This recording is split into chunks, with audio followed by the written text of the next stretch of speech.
We're going to talk about one of my very favorite works in the Pacific unit, and this is the Hawaiian piece called Ahu'ula. It's a feather cape that was created in the late 18th century. Now, as with all of the works that we have studied, understanding the historical and cultural context at the core of the work really helps to give it meaning. So let's remember, first of all, that the Hawaiians are Polynesians. And so what that implies is that they are descendants of the Lapita people, just like the Maori in New Zealand, represented by Tamati Wakanene, who we talked about the other day. And remember that both of those groups, as with all of the other Polynesians, inherited the Lapita notions of mana and tapu. So what again is mana?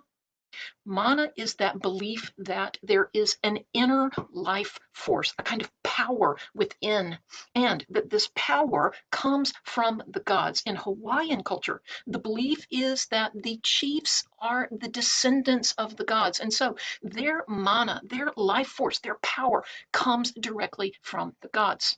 The other notion that goes along with mana is the belief that that mana, that power, that life force must be protected. And we call that protection tapu. And remember that tapu can express itself in two different ways. The first way is through rules and prohibitions, behaviors that are taboo, as a way of protecting both the power itself and, in some cases, protecting others from the enormous force of that power. And so think of these behaviors as something that divides others from this power. The second way is through wrapping or sheathing, which we can think of as another way that the internal mana is separated from those on the outside. So the feather cape that we are looking at right here would serve as a full-length cape that would be worn by not only the chief, as we see it here, but let's remember that Hawaii was one of the most stratified cultures that we have studied. What I mean by that is that there is a chief at the top who again is believed to be a descendant of the gods, but there are lots of ranks of power and status underneath the king. And so if you're at the very top, you've got the greatest amount of mana.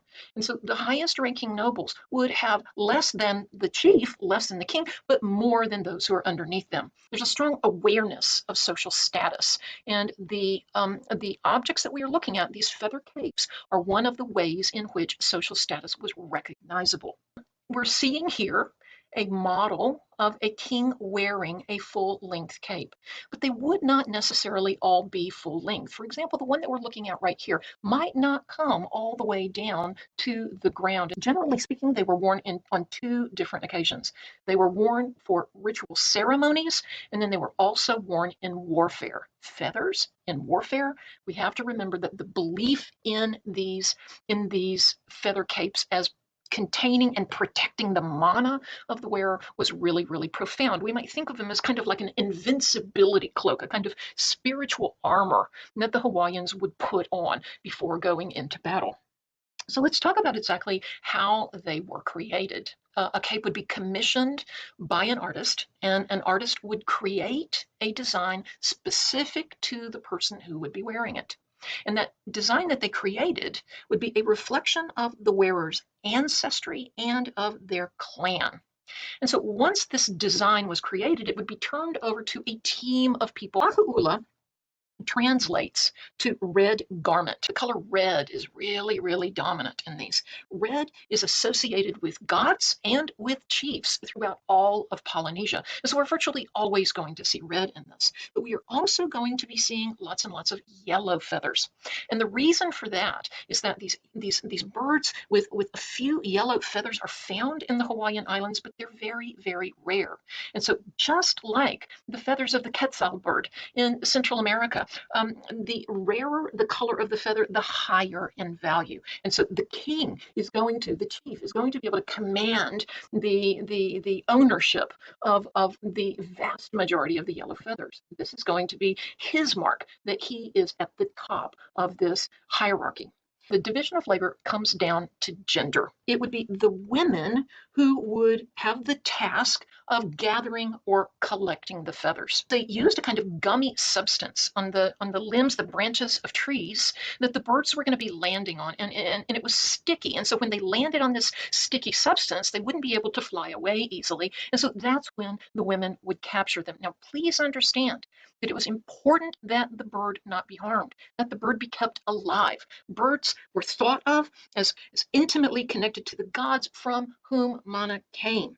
And so protecting the lives of the birds was of terribly high importance. And so what they would do is once they had removed just maybe two or three, a handful of feathers, just a tiny number of feathers from each bird, they would put a kind of healing salve on the place where they pulled the feathers out so that the bird would not be harmed. And then they would release it so that it could go out and grow more feathers. The estimates are that these capes took between 500 and 800,000 feathers to create. So once these red and yellow and black feathers coming from the same bird as the yellow feathers, once these were collected, and by the way, they were paid similar to what we talked about with the Aztecs and feathers being expected as a kind of tribute payment, these would be paid by people as almost kind of like an income tax. And so once the feathers are collected, then they are turned over to the men. Men would make bundles, tiny bundles out of the feathers. Some of the men are going to be going out into the forest, and they are going to be searching for the Olona plant.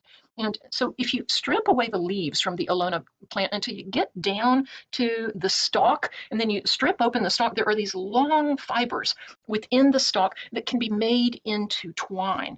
And this twine, these fibers, this twine becomes some of the strongest fiber on earth.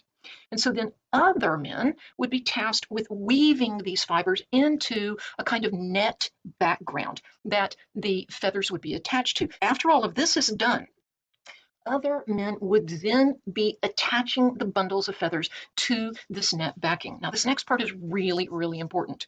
While they were making the twine and weaving the net, and then attaching the bundles of feathers to the net background, these men were chanting prayers as well as the ancestry of the person who would be wearing the cape.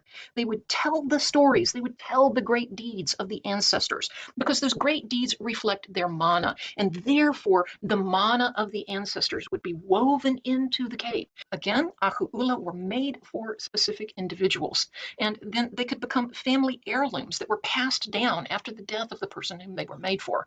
They could also, and were also, very frequently given as gifts, particularly as like diplomatic gifts. And so the one that we are looking at right here was actually given by the Hawaiians to Captain James Cook. And so this is a huge honor for a person to be given this gift.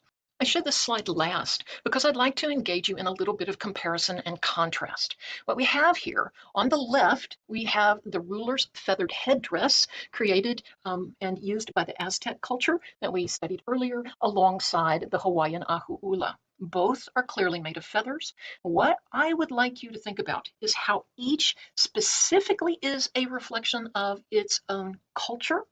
And then I would also like for you to think about similar ways in which these feather garments of one kind or another are used to communicate the power and authority of the rulers, their connection with the gods, as well as their protective role over their people.